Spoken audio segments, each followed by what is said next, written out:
This is the Protestant Libertarian Podcast, a project of the Libertarian Christian Institute and part of the Christians for Liberty Network. I really hope that you guys enjoy today's show.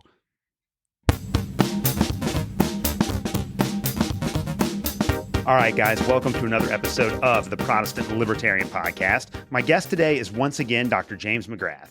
Dr. McGrath is the Clarence L. Goodwin Chair in New Testament Language and Literature at Butler University and the author of several incredible books. Earlier this year, he was on the show to discuss the A to Z of the New Testament, things experts know that everyone else should know too. His brand new book, Christmaker, A Life of John the Baptist, which is out now on Eerdmans, will be the subject of our conversation today. Dr. McGrath, welcome back to the Protestant Libertarian Podcast. Oh, thanks for having me. I thoroughly enjoyed our conversation last time, and I'm looking forward to this one. Oh, and I got a lot of traction from the last book, too. So obviously my audience really loved it, and I've recommended it to several people who have really enjoyed it. But for those people that might be new to the show or did not catch the last episode, just introduce yourself real quick. Sure. So I'm a New Testament scholar. I did my doctoral work with James Dunn, whom some of your listeners and viewers may be familiar with, New Testament scholar. At the University of Durham in England. And New Testament has been my main area ever since, but I have been easily distracted by some side interests, and I'm privileged to work at a place, Butler University, that has encouraged and supported, or at the very least tolerated, when I've veered off into other things, writing about even the intersection of religion and science fiction, right, is a fun topic, but also supporting things that were, scholarly study of religion in a more traditional format and in a more traditional way, but subjects that have not always gotten attention, such as looking at a group called the Mandaeans that I'll say a little bit more about because they get some mention in the book. But yeah, so I teach at a university that is focused on sort of undergraduate, residential, liberal arts focused education. And that means that I do a lot of teaching, and between that and church involvement and caring about public understanding of these things, have tried to write increasingly for a general audience, make things that I write accessible to a wider audience, and to blog and have a social media presence, and to accept invitations to talk to people that I enjoy talking to. And so thank you for being one of those. Yeah, hey, I am really excited to have you back on. And the book, I think, is really, really important. And like you said before, there is this book is very easy to read. It's written towards a popular audience. You do have a more scholarly version of the book out, which I have not read yet. But this book is really important because I think with John the Baptist, he's a figure that for a lot of Christians, they just kind of assume that his only role was to predict the coming of Jesus. And that's more or less it, which is important. But we don't really have, I think, as Christians, a good holistic understanding of the significance of John the Baptist. And you open up your book by very provocatively claiming that you cannot understand Jesus without understanding John. What do you mean by that? Yeah, so there's this close connection between the two, right? Starting with how the story of Jesus, as told publicly, tends to begin. Right? We eventually get infancy stories being told, apparently about John as well as about Jesus. But the sort of classic starting point for telling the story of Jesus, as we find it in Mark's Gospel, which is probably our earliest Gospel, and also as the discussion in early in the Book of Acts also summarizes the beginning. Right, if you're going back to the beginning, looking for a replacement for Judas, when do you go back to? John and his baptism. And so we get the sense that Jesus has this close connection with John, and that Jesus actually starts out being involved in John's movement, and then when Jesus talks about his authority, when his authority is challenged, he links himself with John in a way that he doesn't with any other person. And so we get that famous story in the Synoptic Gospels where they ask him, by what authority do you do these things? And he says, okay, you've got a question for me. I've got a question for you too. By what authority, John's baptism, was it from heaven or from men? And so in doing that, he's linking the answer to their question with a follow-up question that's about John. And so between that and, Jesus, even if there's an element of contrast in saying, John came neither eating nor drinking, the Son of Man came eating nor drinking, that's just sort of happenstance, a difference in lifestyle. But the point of that is that these two figures are so closely connected, and yet, even though they did things slightly differently, the reaction they get is the same. And so the problem is not with them, it's with those who are rejecting the message that they share in common. So when we start paying close attention to John's role in the gospel narratives, we get, I think, a clear impression that Jesus understood what he was doing to have a close connection with, a natural connection with what John had been doing.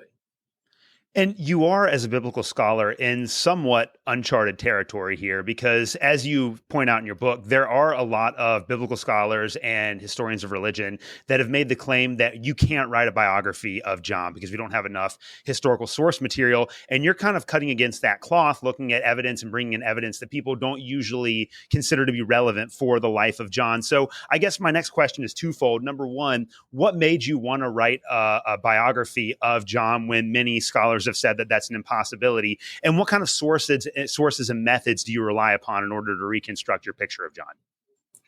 Yeah, I suppose I probably would have to confess that I do have a natural instinctive desire to do things that other people say are impossible, or to focus on things that other people neglect and treat as unimportant when they look like they might actually be important.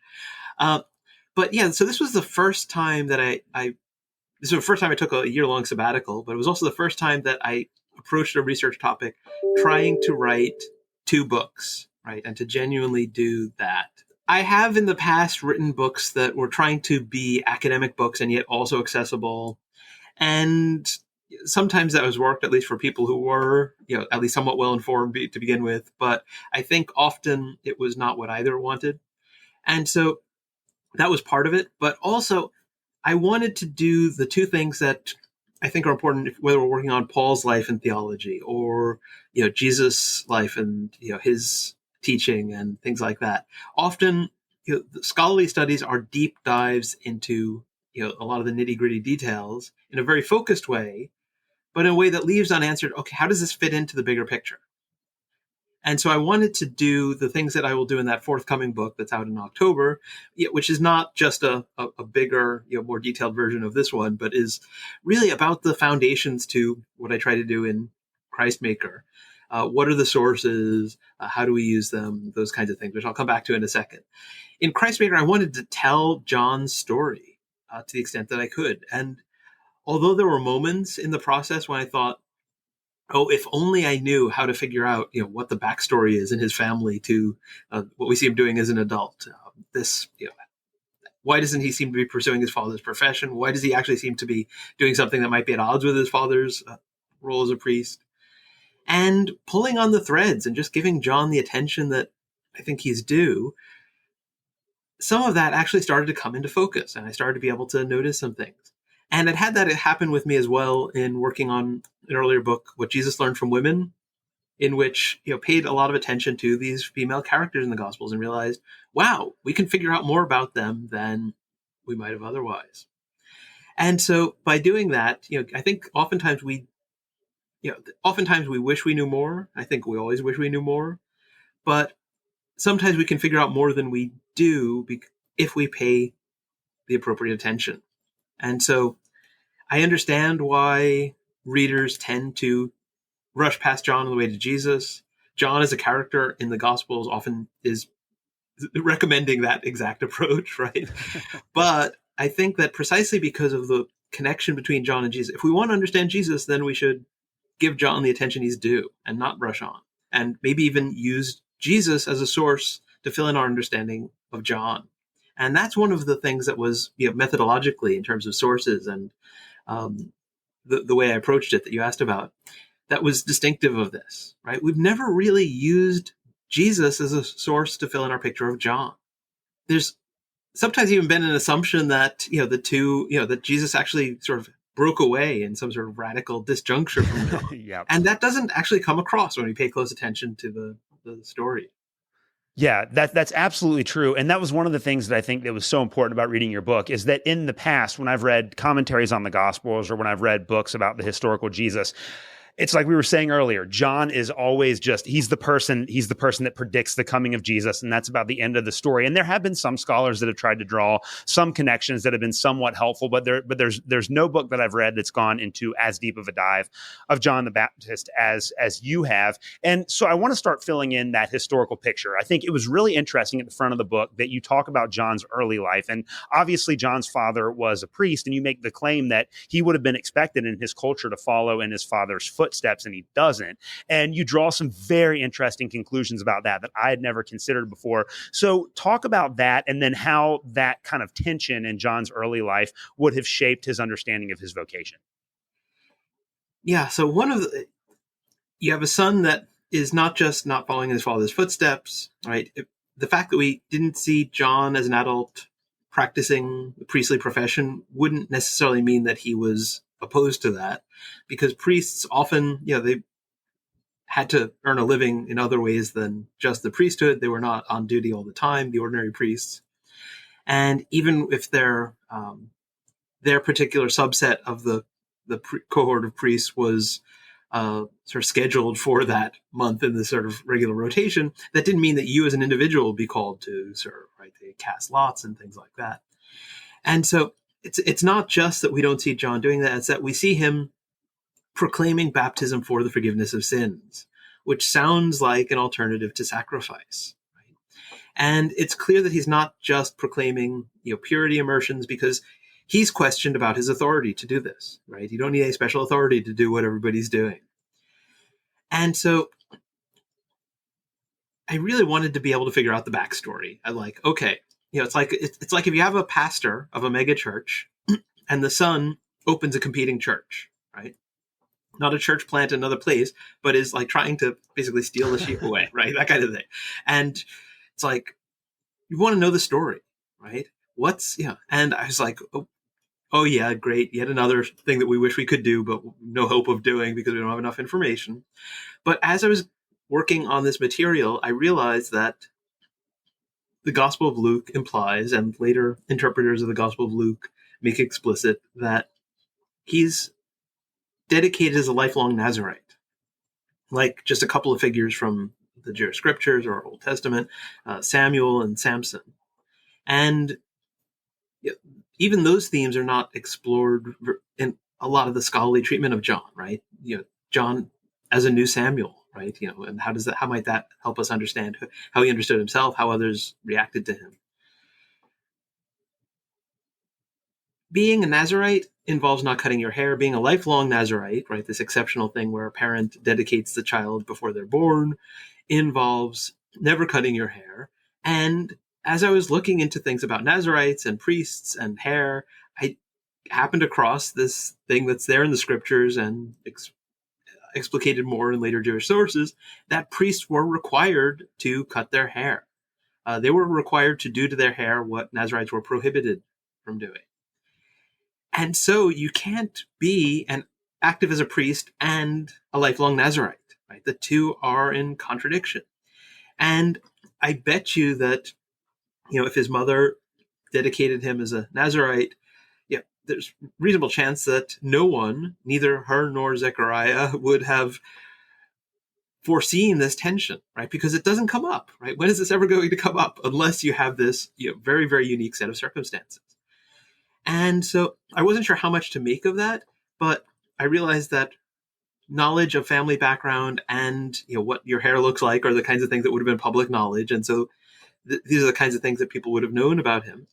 And that, I think, could have set John on a course. It would provide a sort of an explanation in terms of upbringing and circumstance as to what would have led him to seek to do this distinctive thing that he did, which offers forgiveness just as the temple did, but does it in an unconventional and different way, and does it in a way that maybe is at odds with, or at least a threat to the temple, right? Because being immersed in flowing water, right, in Aramaic living water, the expression that comes up in the Gospels, is not something that costs you money the way a sacrifice does, right? It's a sacrifice of your time, and it's something that potentially could compete with the temple if people believe John and believe that he has the authority to do this thing. And so I think that too explains why people were asking about his authority to do this. Right? It's not a slight tweak on something that everybody else was doing. It is something that potentially has huge ramifications and requires somebody with something like prophetic authority to be authorized to do this thing. Yeah, and you also make the point too that John's location in the desert ties into kind of a lot of what you were just saying right there. And I think that, in the past, when I've thought about the way that scholars have understood John's location in the desert, at least with Christian scholars, it's usually set in the context of the Exodus, that there's like a deliberate echo of that. And I don't think that you deny that in your book, but you say that there is actually a different meaning to John's association with the desert than many Christians have traditionally understood. So why the desert? What's significant about that? What does that tell us about John's life and ministry, that he would choose to be out in the deserts? Yeah. So John, I think, given how much of an impact he makes, was not a hermit in the modern English sense, right? Somebody who goes and lives off in isolation. But the Greek word that's used in the Gospels, is the one from which we get hermit and hermitage, and the emphasis is not on it being like arid, right? Like English desert is, but being a place that is not, an urban center, a population center. And so Luke, for instance, refers to the wildernesses around the Jordan as being the locus of John's activity. And between that and one of the places I visited when I did a Holy Land trip researching this book and preparing to write it, there's a monastery that's called, St. John in the desert, it is the way it's rendered in English, but you go there and it's not desert, it's pretty lush, right? As some places, in the vicinity of the Jordan, but also in, other parts of the Holy Land are. And so I think that John, was not going seeking isolation, but I think the backdrop of the wilderness probably was important for him symbolically. I think those wilderness places often also were at major crossroads and along thoroughfares, and so gave him an audience, maybe a better one than he would have gotten trying to hit lots of urban centers. There, the people come to you. They may not stop, right? But if you have something that's interesting to say, they may, and they may at least stop on the way back, right? You plant a seed and then get a chance for it to have an effect as they quite possibly are on their way to Jerusalem to offer sacrifice, having traveled a long distance, having gone to great expense. And here's this person saying, God's doing something new and different. Let me tell you about it. Might save you a trip, And so I think that the wilderness connected with that. I think the wilderness also connected with the fact that the people had been, according to their own scriptures, perennially disobedient, right? Ever since that wilderness generation, right? And so that, I think, also provided resonances. And then one other thing that I think John probably, explored and thought a lot about as he was thinking about the priesthood, the calling that he had, the upbringing and other things, is that in the wilderness and for a while afterwards, they have the tabernacle, right? And God goes where people are. And the locking of sort of the divine presence and the place of worship into this one place actually was at odds with that and was controversial when it was done, right? There's some pushback even within the scriptures themselves, but there's lots of stuff in the Bible and it doesn't always get equal attention and doesn't become part of how people think about what the Bible says. And so I think John would have seen things like that, would have seen, Samuel, who's not a priest, yet he's offering sacrifice and he's doing so in multiple locations. And that those neglected elements of Israel's story might have informed his own story. Yeah, that is a really good foundation for a lot of the concepts we're going to be talking about here in a couple minutes. I think the last introductory matter that we need to cover is John's title, the Baptist. And it's kind of like, I remember I was in maybe a junior or senior in high school when it dawned on me for the first time that the word Christ wasn't actually just like Jesus's last name, that it actually meant something, and that there's a massive amount of significance that's attached to that title that in a lot of ways completely reframes the way that you understand Jesus. And you argue that the title Baptist is the exact same thing for John, that means something more than he was just out there dunking people, and that's just kind of the nickname that we should attribute to him. So talk to us about the significance of that title, John the Baptist. What does that mean? Yeah, so I think most people will get that it doesn't mean that was the denomination that he belonged to. Although, if you don't know a lot about the Bible, that might be something you'd assume. And then you might wonder if he was American Baptist, Southern Baptist, or Independent, Fundamentalist Baptist. Um, Now, the Baptists get their name from the practice of baptism, which ultimately stems from John, but becomes part and parcel of Christianity. And of course, John's practice and what his baptism looked like may have differed from what became typical in Christian baptism, because in light of Jesus, Christian baptism takes on all kinds of additional symbolism and meaning. But yeah, Baptist is either a very technical term within Christianity or is a denomination, and the terminology that's used is one that means immersion, right? And so John the Immerser, John the Dipper, the Dunker, whatever one wants to say, and having a nickname like that, I think, does indicate again that he's doing something that stands out, even in this time and place where there are lots of forms of immersion. He was doing something different. I can also add what somebody pointed out to me on social media, and I'd heard before, that he also has the same middle name as Winnie the Pooh.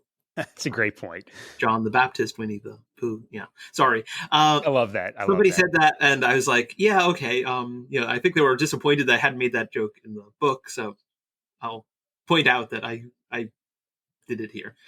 But yes, I think that nickname does tell us something, just as talking about Jesus as the anointed one, right, which is what Christ or Messiah means, tells us something either about how he understood himself or about how others understood him, or quite possibly both. Yeah. Well, I think we built a really good foundation to dive into some of the more detailed aspects of John's ministry. And you talk, and you've already kind of addressed it a little bit in the show today, but I really want to dive into this because it's very important. You talk about how John's ministry represents a critique of the temple in Jerusalem. And I can't express this enough. For a lot of Christians, we're so used to the idea that Jesus was a sacrifice for our sins that the temple is almost a sideshow. We know that Jesus criticizes it and then he's crucified and all of that stuff. But a lot of people don't really understand just how significant the temple was in the Second Temple Jewish period in the world of the first century. So how does John's ministry represent a critique of the temple? And maybe even before we talk about that, maybe explain why the temple was so significant to Jews living in the first century. Yeah, I mean, if there had been a list of wonders of the world in ancient times and not just later, then the temple in Jerusalem might have been put on the list, especially as Herod the Great expanded it. It was really impressive. It dominated the city. I encourage people who have the opportunity to visit the Holy Land and go to Jerusalem. The temple is no longer standing, but there's this wonderful model of first century Jerusalem at the Israel Museum. And that, I think, really gives you a sense of sort of the height and breadth of this in relation to the city as a whole. Which, sort of walking around and even trying to say, okay, so this would have been the outer wall, and this would have, you don't really get a sense of things as you do if you see a sort of a model of a place and see, oh, wow, that building really is really big, or that stadium, or whatever it is you're comparing it to. And it's not like it's not like a cathedral. It's not like a stadium even. It's like multiple of those, right? And so it would dominate, say, it would be like a university campus. I think would be maybe a good comparison. And I did have a student once in my historical Jesus class actually show the sort of outline of the temple in relation to the Butler campus, just to give sort of an impression of that. And I was like, that's a brilliant idea, right? And it covered, pretty much, covered a lot of it. And so the temple was, visually striking, but it and the centralization of worship in Jerusalem, that was one of the things that characterized Judaism, right? And the people of Judah, right? From which Judaism gets its name. Unlike most people, they had largely agreed that there was one place of worship. Now, we do get other temples in other places, and the Samaritans, who represented the northern tribes, also end up with one temple, but it's in a different location. But there was this tradition that became part of the Jewish scriptures and part of Israel's heritage, that worship happens only in one place, and eventually that place gets designated and a large structure gets built, and so it's sort of locked in. And therefore, if you're living far from Jerusalem, you think of sort of the locus of worship and of your identity and of your religion as that place. And so maybe the only comparison you could make that might be useful today is if you think about, sort of Muslims all over the world turning towards Mecca, right, to pray and then making pilgrimage there at least once in their life. It was a place of pilgrimage, right? People went there. they'd send money to have sacrifices offered on their behalf from a distance if they lived very far, but they would try to get there sometime for something like Passover or for some other, or the Day of Atonement or some other major festival. And so it's the place of it's the hub, right? And to challenge that, right? It's like challenging the Pope in Catholicism, or challenging Mecca, and actually making some sort of threat, as Jesus seems to, saying, if someone were to go to Mecca and say, the Kaaba, like that cube-shaped thing that's there at the center, if you've ever seen people on pilgrimage, is going to be destroyed and rebuilt or something like that. People are going to jump on them. People are going to certainly be interested and curious, perhaps, but also maybe be very, very angry. And certainly the authorities are going to be troubled by this. And so the temple had this significance, and yet there was also another story, right, that was there of critique, right? Rarely rejection of the temple, but at the very least critique and dissatisfaction. And we get that if you read the books that were written in the aftermath of sort of the Babylonian exile, and then people starting to rebuild. And the books of Haggai and Zechariah are ones particularly associated with that. You get this reference to the few who are among the people who remember the first temple, right? So some of the older members of the community. Doesn't this one seem to you like nothing, right? You had this place that was built and expanded and kept up by the monarchy, and then you have a group of exiles rebuilding it, and it just doesn't, it's not the same. It seems disappointing. Then you have the desecration of the temple, right, by Antiochus Epiphanes. You have Herod the Great renovating it and restoring it, which I'm sure made a lot of people happy, but some would have also said, okay, but for whose glory is this? And does he have the right to add this additional outer court and things like that?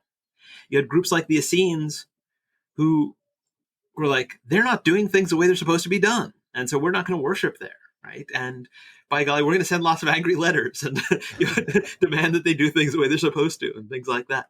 And so there's also this tradition of critique, not necessarily of temple itself, right? And John may have gone a bit further than others did, but certainly of the temple as it was, or the way that the rituals were carried out. And for those in those categories, those with those views, John's message probably would have resonated in a different sort of way than it did to the priestly authorities who were the establishment of the temple. And you've already discussed how the wilderness location of John was in itself kind of an implicit critique of the temple, that he's doing something that's not associated specifically with Jerusalem. But you have a really great section in your book where you talk about how he leverages that wilderness location to really further his agenda and build an audience. And again, as you were saying before, when people think about John being in the desert or the wilderness, and I get this just from my own background and from talking to other people as well, that when people think of the wilderness or when they think of the desert, they think of the Sahara Desert, just hundreds of thousands of square miles of barren nothingness. But as you point out in your book, where John is located is very strategic, and it's not out in the middle of nowhere. So talk to us about how he's able to leverage that location in the wilderness to further his agenda. Yeah, so I tried when I did that Holy Land trip, right? For those who follow me or find me on social media, there are some blog posts and Facebook posts and things where I shared some of the pictures when I was there working on the book. And I tried to visit, both the places that were associated with John explicitly in the Gospels, but also just to see what monastic life was like, right? Because often there's this contrast. And so I did go out to a monastery not associated with John, but one that's known as St. George's, that's out in the Judean desert.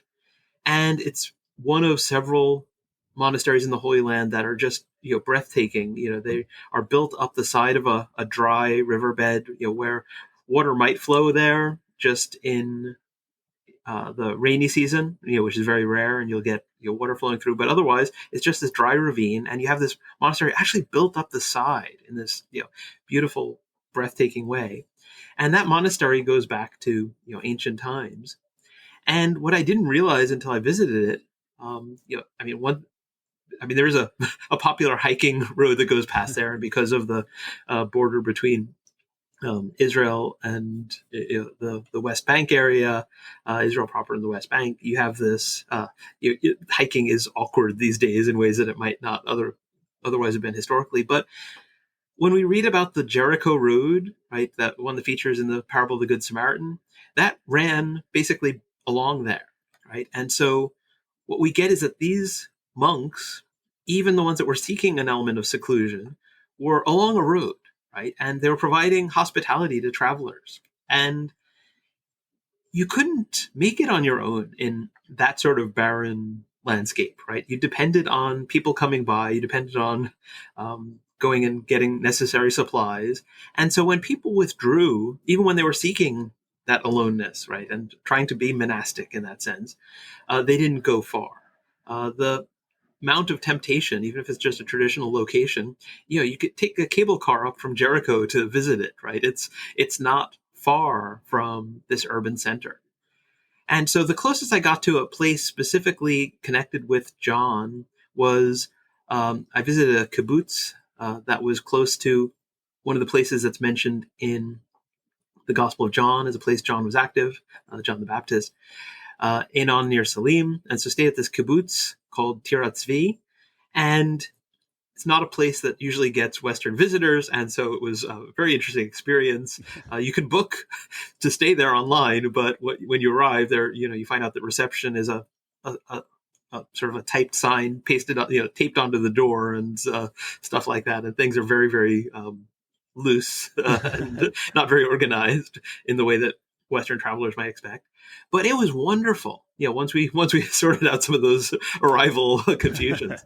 And walking around this place, there were things that were found sort of on the site of the kibbutz, and it included Roman mile markers from the century after John's time. So within a century of John's own time, the Romans built a road through there, right? And it was running parallel to the Jordan. And they built it along a route, right? It may have been straighter, right? We know about Roman roads, but it ran through an area that people traveled. People traveled along, sort of in parallel with the Jordan, to go from Galilee to Jerusalem. And not far from there is the place that's known as Scythopolis or Beth Chan, which it was the capital of the Decapolis, right? It was the only one on that side of the Jordan, and was a major Hellenistic city, right? That was in ancient terms and maybe even modern non-American terms, walking distance. Right? We don't do so much walking, but it's an easy drive for us. And so this was not a huge distance from, even a major urban center, and it was along a road. And I think that, is the kind of information that you could miss just reading about this place in the Gospels, right? Or even looking at it on a map, right? You don't get a sense of what was there in ancient times. Because today, it is really quite out of the way. It's off the major highway. It was, they found evidence of the ancient highway, I guess we might say. And so that's where John was, right? And he would have had people traveling by there regularly. And so he was well poised not to have an isolated lifestyle, but to make a huge splash, I think is the appropriate word. Yeah, I love that. I love that. It is really interesting, and I think that we built a really good foundation for this as well. That John is in a lot of ways, and we'll talk about this a little bit more in a minute. But John, in a lot of ways, is a classical prophet, and it's not just the role of prophets to teach. Like when prophets prophesy, they expect that their audience will do something with that information. And so we've already seen that because of his childhood, he had this kind of inherent tension with the temple cult in Jerusalem, and by setting himself up in the wilderness, he's saying that what he's doing is a critique of the temple. And when you read about what John says in the Gospels, it's obvious that he's a very serious guy. I mean, he's got that really powerful image of the axe being laid at the root of the tree, and all tree that does not bear fruit will be cut down. The prophecy there and the teachings and the expectations of his audience are pretty vigorous. So what exactly was it that as these people came out and talked to John and heard him preach and talk about the temple, what did John expect for them to do? So what was the expected response that John wanted to receive from his audience? Yeah, thank you. That's a great question. And I think in a lot of ways, placing him in the, in the tradition of ancient Israel's prophets gets us to a lot of that, right? We find them talking about a lot about justice and righteousness. And the kinds of things that John talks about in the little bit of ethical teaching that's attributed to him in the Gospel of Luke, right? It's very short, and that's really the only thing that comes up in the New Testament that goes into that kind of detail. But it's about how much you collect from those that you're collecting taxes from, if you're a tax collector, or money that you are getting from others, as a soldier, right? Being told to be content with your pay, and being content with your pay. Again, as for Americans that might or might not, it's either sounds pretty mundane, and it's like, yeah, well, of course, what are you going to do? Or it sounds like, well, no, you should be demanding a raise, right? But it's not really about either of those things, right? It's about a system in which, the way that tax collection worked was that somebody would pay an amount, right, to the authorities up front, whoever was wanting the taxes, and would get the right to be the sort of chief tax collector, and would then employ other people to collect taxes. And so this person is trying to make a profit, right? Otherwise it's not worth doing this thing. And those who are under them, will get something, pay for this, but also want to make something extra. And so everyone was adding at least a little bit more to what was being collected. And to say, just take what's your due, you're probably thinking, if you're a tax collector, okay, we live in this terrible, corrupt system, and me doing this is the one thing that might give me a chance to care for my family in a way that otherwise I could not in some other line of work. Yeah. And to do that, I want to get a little bit more, right? And yet others are suffering as a result of doing that. And so it's very interesting that John doesn't, as far as we know, say, okay, all of you quit, right, and go on strike, and we'll bring this whole system down, or something like that. He's hoping that God will intervene to bring about more substantial, ground level change and things like that, and more permanent change. But it's just, you can do what's right within the purview of your own area of influence, and do that, and God will be pleased. Right? Don't use the fact that you couldn't do more and that there's still problems with the system as an excuse to not do anything. And I think there's something powerful in that, right? And I think that would have resonated with people who, on the one hand, could easily have ignored John, and yet may have been aware that they're entangled in this system that, is not to anyone's ultimate good. And that even when you are managing to do a bit better than others, and to be less at risk of starvation, that you're still at risk yourself, right? And you're just one step away, one misstep in relation to the chief tax collector, one misstep in relation to the authorities, in relation to popular opinion, in relation to, you're at risk as well. And I think people like the tax collectors, the soldiers, the prostitutes were probably aware of what's wrong with the society, as well as sort of their role in it. And it's really striking to me, right, that John had an audience that appreciated him in precisely those categories. Yeah, and there is, of course, with all of John's teachings and with his exhortations to his audience, there's an eschatological element to it as well, because John believes that God is about to do something great for Israel. And I think that if there is a statement that is almost universally known about John, it's when he says that there's one coming who's going to be greater than me, and I'm not worthy to untie the thong of his sandal. Like, everyone understands that about John. And of course, the immediate implication, and I was guilty of this too, is that John's just predicting that Jesus is going to come.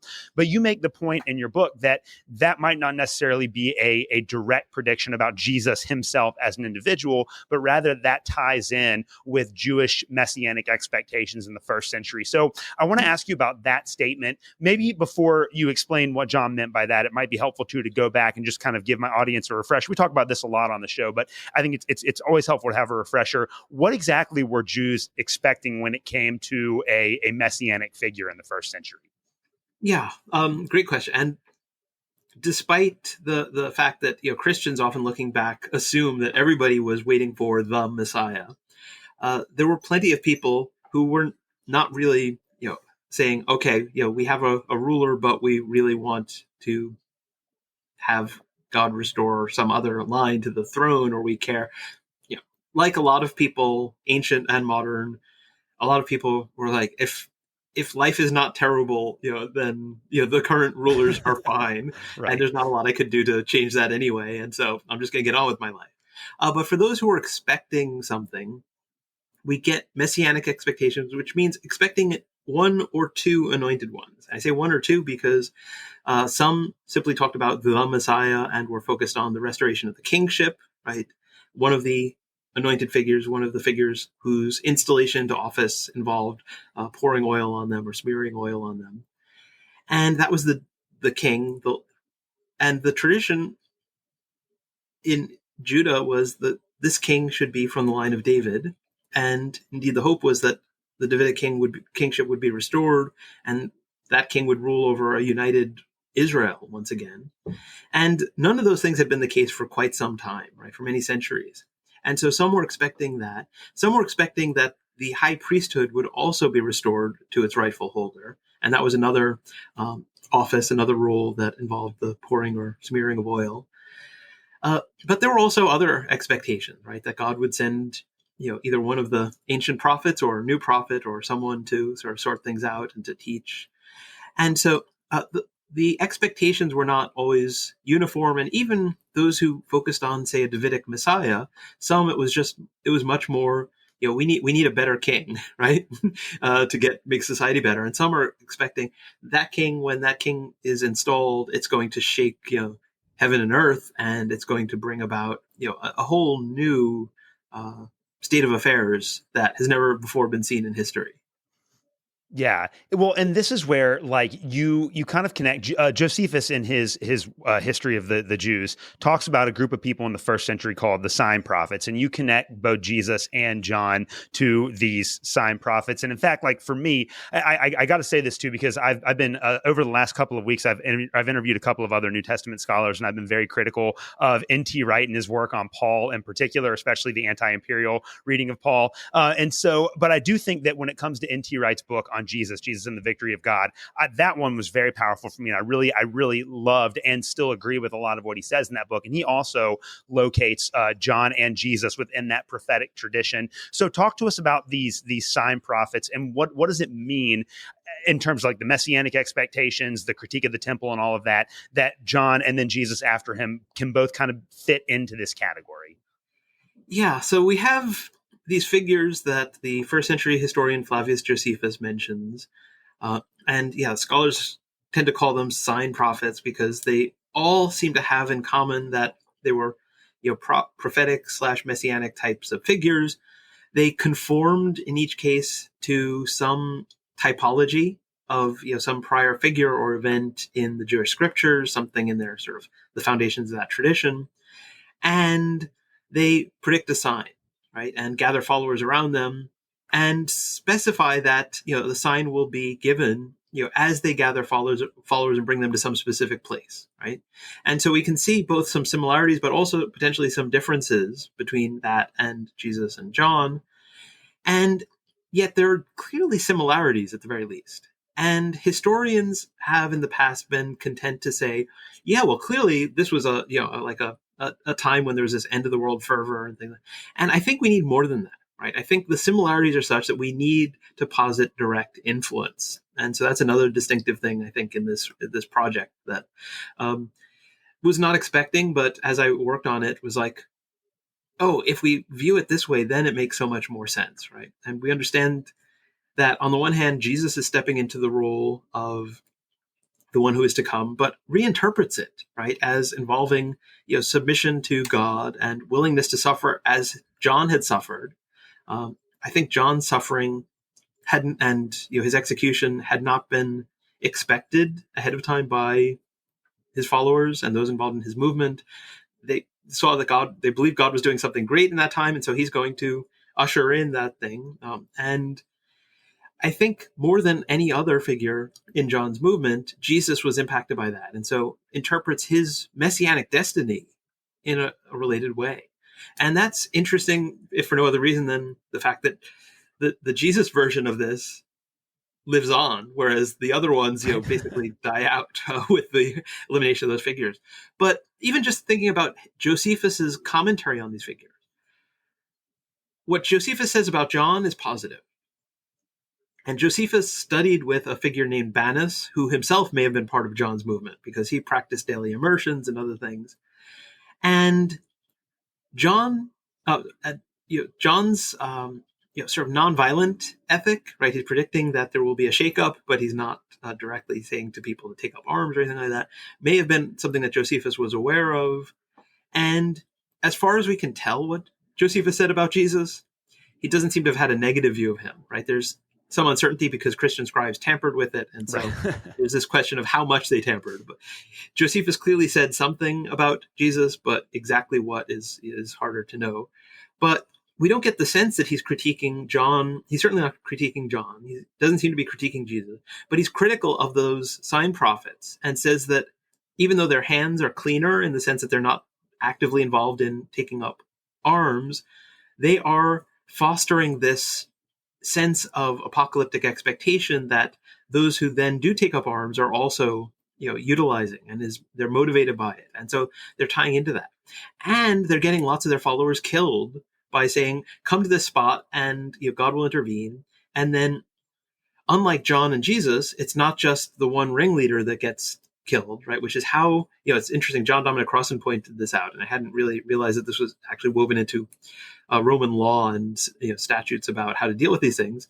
If it's a nonviolent sort of protest, you get rid of the ringleader, right? If it's an armed group, then you get rid of as many of them as possible, right? Yeah.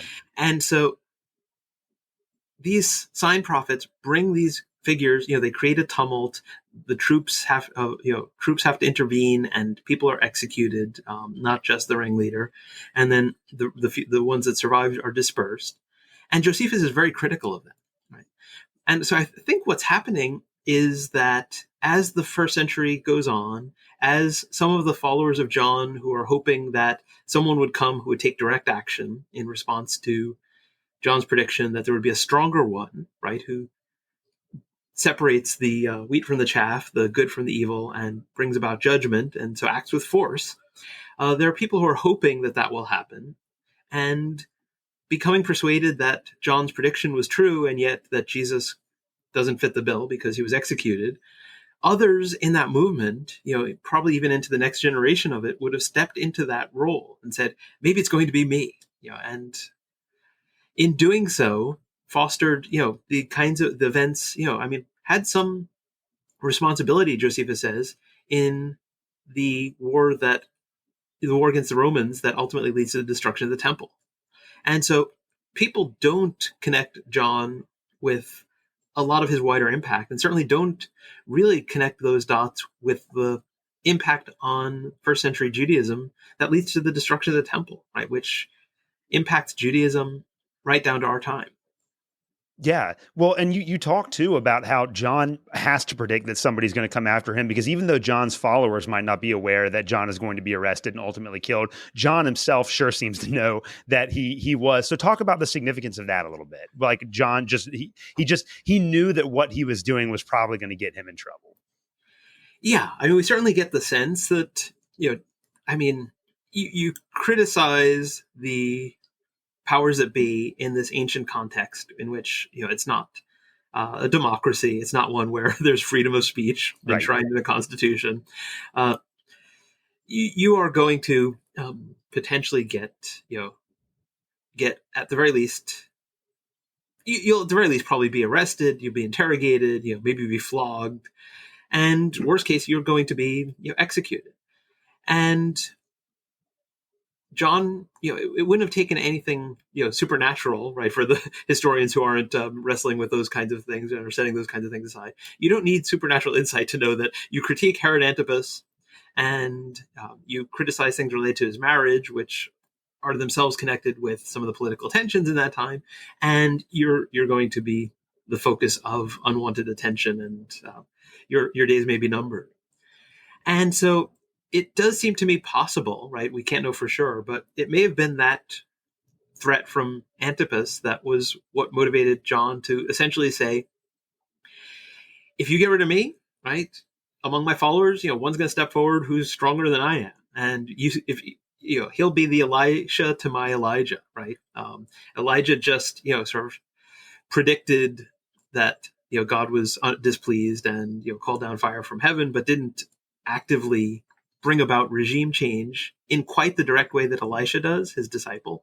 And so, given that John is stylized as an Elijah-like figure, it would have been natural to think that one of the categories into which to place the stronger one might be Elisha, someone who would act more forcefully, not necessarily take up arms themselves, but act directly in a way that leads others to do what needs to be done in order to get rid of things. Because of course, by styling himself as Elijah, right, it's like, well, then who are Ahab and Jezebel for our era, right? Is the question that people will start asking, Right. and that's not the category that Herod Antipas and Herodias want to be placed in.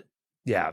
Well, you talk about, too, following up on that, the difficulties with understanding John's death historically based on the information that we have in the gospel. So I want to talk to you about how you read those particular passages historically. But then once you've done your interpretation of those passages, you have a really great section where you explain how John's death kind of signified or summed up in a lot of ways his ministry, and then also had an impact on his followers, and in particular Jesus. So walk us through the historical challenges of trying to reconstruct the death of John, but then based on what we can know about that, how does that shed light on Jesus and the way that his ministry was received by people that followed him?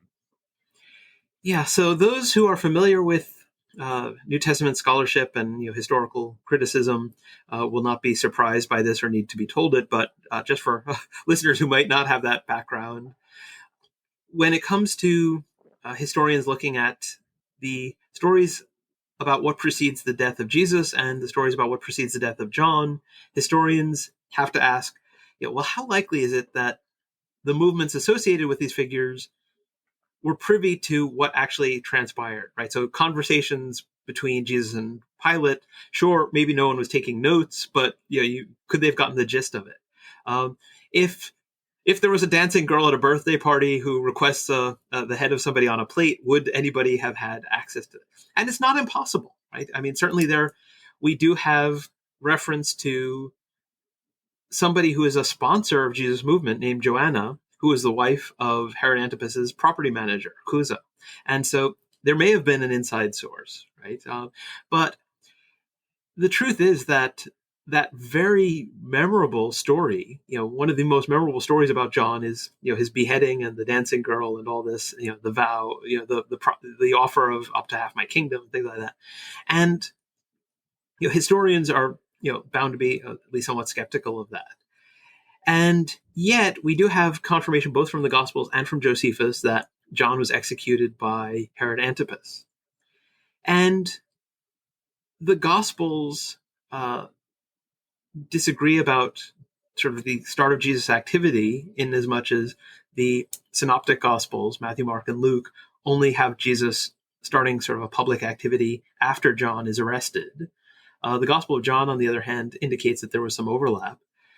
But what we really get is that Jesus is starting his public activity after John is arrested, right? And that in itself indicates that there's a close connection between the two, however one understands it, and that John's arrest is the trigger, as it were, for Jesus to regroup members of John's movement and start taking over the movement and taking the reins of it and continuing it, and maybe also taking it in perhaps a slightly new direction, but certainly continuing what John was seeking to do.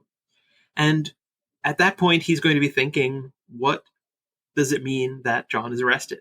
Once John is executed, he's going to be asking, what does that mean for the movement? What does it mean for me if I am, in fact, called to be not just the next leader and John's successor, but the stronger one that John predicted? And so I think it's plausible and makes good sense of some of the data, even though historians are always skeptical of, well, did Jesus foresee his death? You don't need, again, supernatural knowledge. You just, your mentor is killed. That is enough for you to, even just naturally speaking, to realize your days might be numbered as well.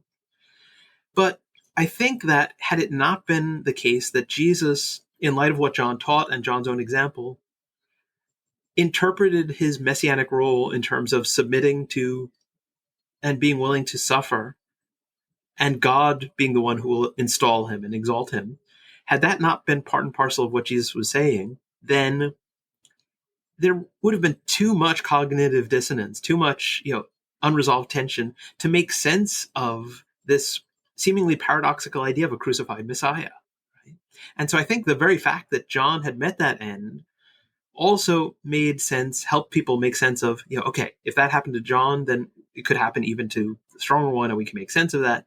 And on the other hand, Jesus's approach to his own death and what actually happened may have also allowed this group that was in fact still part of John's movement or an offshoot, or becoming an offshoot of it, make sense of John's death as well. Yeah. And you talk a lot about, at the end of your book, John's legacy. And you make a claim that not many people would, that John is one of the most significant figures in human history. So talk to us about that. Why is John so important? Yeah. And I made that claim. I did some guest posts on Bart Ehrman's blog and was expecting, there was some pushback somewhere online, I think in more than one place, where people were like, okay, but Siddhartha Gautama, right? The Buddha, right? And it's like, I know it's hyperbole, right? Yeah. But I think that if somebody, if there were ever a competition, who's the most significant figure in religious history, there will never be, an impartial jury, and they would never agree on one figure who's clearly, above all the others. Because what are the standards, and by, how influential? And if you are influenced and turned by someone else, then does that person become, even if they're not as famous? And it's like, but the point I wanted to make is that John's impact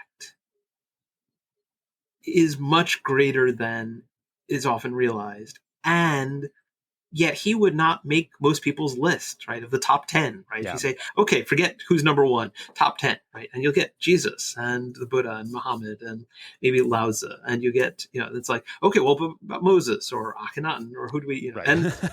And John might not even make the list, and yet John is an influence on Jesus. John is an influence apparently on Gnosticism. John is an influence on the Judaism of his time, right? In a way that leads to the destruction of the temple, and so impacts Judaism. Even those who may have been John's detractors, right, are affected by what he's doing and by his movement. We get groups within Christianity like the Elkasites, who seem closer to John. They've practiced daily immersions, and Mani, who founds Manichaeism, right, which spreads to as far as China. I thought that one thread that if I pulled on it, probably wouldn't go anywhere, or the direction might flow the other way, was asking, okay, there are immersion rituals that are practiced in South Asia, right, among practitioners of Hinduism and other religions of South Asia. Surely those either are unrelated because people dip in water all over the place, or the influence would have come along the Silk Road, maybe to the Holy Land, and that would have, But in actual fact, we don't get evidence of immersion as a Hindu practice in the form that we find it later until maybe the Middle Ages. And some of those baptizing groups, like the Mandaeans and the Elkasites, did spread out that way, right? At least as far as Mesopotamia. And so we're just over the border from South Asia. And so it could in fact be that John is an influence even there. The Mandaeans, who are that Gnostic group that view themselves as John's followers, their main sacred text was translated into Latin in the, I want to say it was the 18th century or the 19th century. But at any rate, that translation sparks off the esoteric movement, right? That sort of feeds into like the New Age movement, things like that. And so these may be indirect ripples of John's, but they are ripples of John's impact, right? And, just like, even though some have tried to say, well, Paul is like the second founder of Christianity. Okay, yeah, but Jesus, right? And so you don't get Paul without Jesus. And so, right. However much you say Paul took things in a particular direction, you've got to go back a step, right? And I think that we need to go back a step further and say John had this really, really big impact, and it doesn't mean that you have to, ultimately, shift your religion so that it's focused more on John, less on Jesus, or anything like that if you're a Christian. But the point is that if we want to understand Jesus, we want to understand why Jesus said John is the greatest person that ever lived, then we need to pay due attention to John. Yeah, I love that. Well, I got just two more questions for you before we round this up today. One of them is that I'm a history teacher. It's what I do professionally, and on my show we talk a lot about like how we understand historical knowledge because I think that that's really important, and it's a lot more difficult than a lot of people assume. We just think that all right, if we find this text in the ancient world, then we can take everything that that text says at face value, and that's the end of the story. But it's not. And you talk at the end of your book after kind of going through all of these methods and having a very unique interpretation and perspective on John that's kind of derived from the way that you approach sources in a unique way. You talk about the relationship between history and imagination. And that's one of the things that I try to get my students to understand is that when we are doing history, it's not a science, it's an art. You have to read between the lines, you have to be a creative thinker, you have to try to make connections that people haven't made before. And you have this really great statement here, and I actually wrote it down because I wanted to quote it, where you talk about the relationship between history and imagination. And this is what you say. It says, our only choice is between historically informed imagination and imagination unconstrained by historical evidence.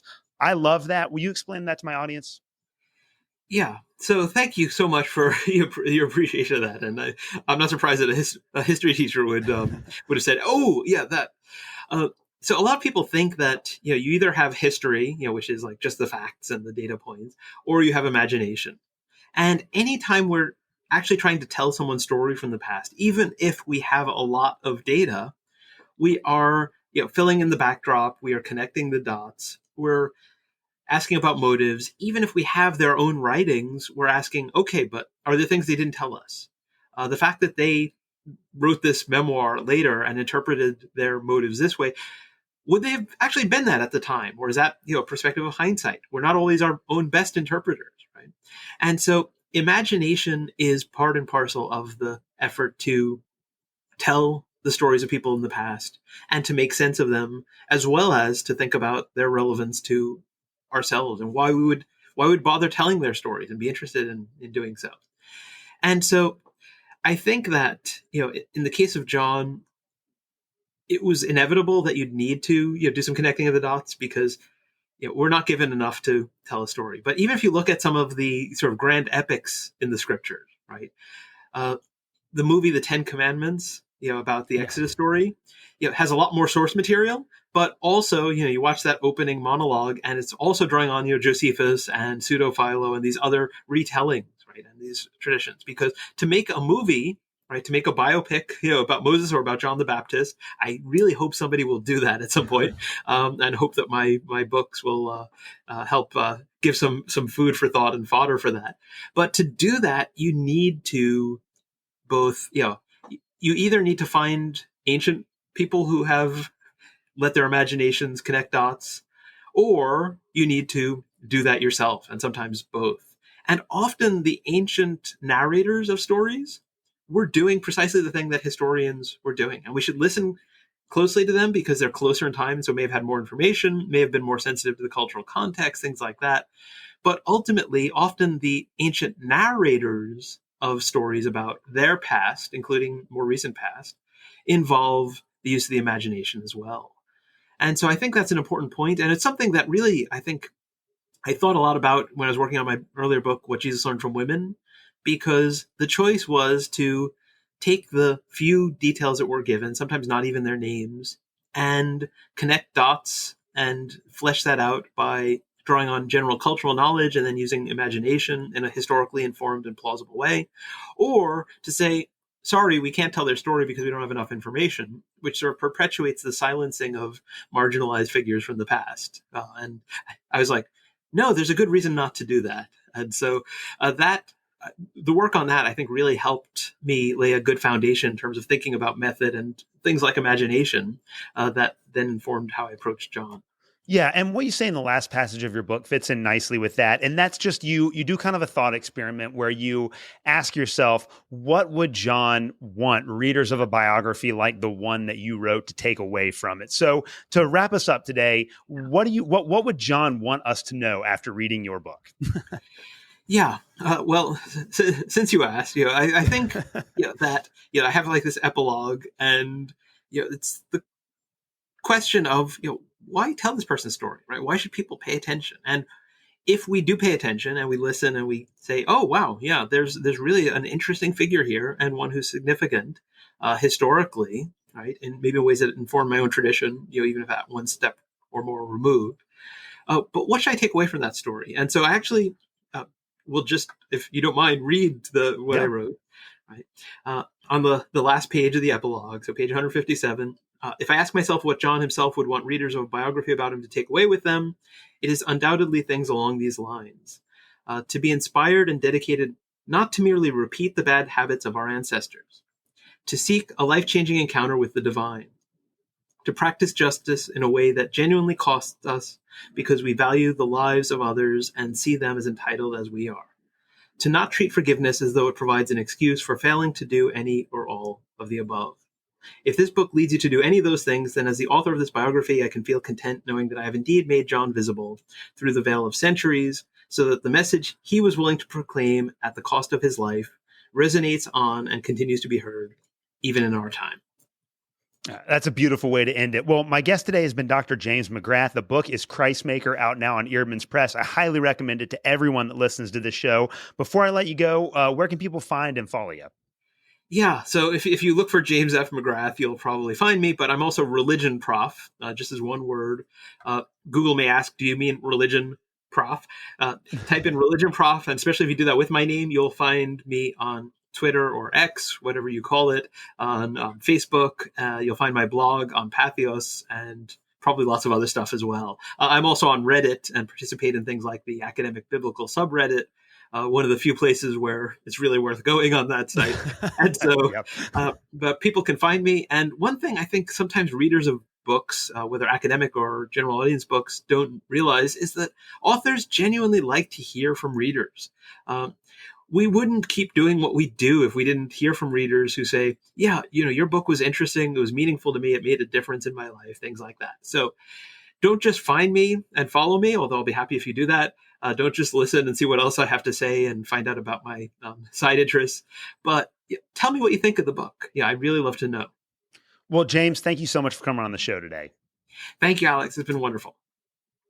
Thank you for listening to another episode of the Protestant Libertarian Podcast. If you have any questions or comments, please reach out to me at theprotestantlibertarian@gmail.com. You can also find me on Twitter. You can follow me at the handle @ProLibertyPod. Again, that is @ProLibertyPod. And you can also visit me at theprotestantlibertarianpodcast.com. At theprotestantlibertarianpodcast.com, you can also support the Christians for Liberty Network and the Libertarian Christian Institute. Thank you guys so much for listening to this episode, and we will see you next Tuesday.